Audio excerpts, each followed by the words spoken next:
முதலா பார்த்தோம் அப்படின்னா 2022 ஆக்சுவலி இந்த சம்பவம் நடந்து 2022 அப்பதான் அந்த நியூ இயர் முடிஞ்சுச்சு. ஜனவரி 1ஆம் தேதி முடிஞ்சுச்சு. 2021லயே வந்து ஆவியானவர் வந்து எனக்கு வந்து ஒரு சின்னதா வந்து ஒரு இது சொன்னாரு. பைபிள் வந்து எனக்கு பொதுவா வந்து பைபிள் படிக்க பிடிக்கும். ஒரு ஒரு சில கேட்டகரிஸ்லாம் இருப்போம் பார்த்தீங்களா? நீங்க 4 மணி நேரம், 5 மணி நேரம் விட்டாலும் அவங்க நல்லா ஜெபம் பண்ணுவாங்க. ஒரு சில பேர் 4 மணி நேரம், 5 மணி நேரம் அவங்க நல்லா பைபிள் வாசிப்பாங்க. அவங்களுக்கு வந்து அந்த ஜெபம் வந்து அந்த 4 மணி நேரம், 5 மணி நேரம் பண்ண முடியாது. பட் வேத வாசிப்பு. ஒரு சில பேருக்கு வேத வாசிப்புனாலே அந்த அது அது 10 நிமிஷத்துக்கு மேல அவங்களுக்கு அந்த இது நிக்க முடியாது. அந்த மாதிரி ஒரு கேள்வி.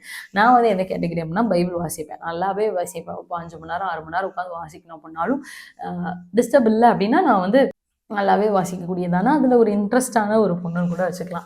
ஸோ அந்த மாதிரியான பொண்ணு. ஆனால் ஆவியானவர் வந்து ஆனால் நான் வந்து சின்ன வயசுலேருந்தே நம்ம வந்து கிறிஸ்தவ குடும்பத்தில் பிறந்தனால வேதாகமத்தை நிறையா படிச்சிருக்கேன். சண்டே கிளாஸ்லலாம் நிறைய கதைகளுக்காக ஆதியாமம், யாத்திராமம் இந்த மாதிரி வந்து பைபிள் இருக்கதான அந்த வேதாகமத்தை வந்து வேதாகம அட்டவணைலாம் அப்போல்லாம் சர்ச்சில் வந்து எங்களுக்கு கொடுப்பாங்க.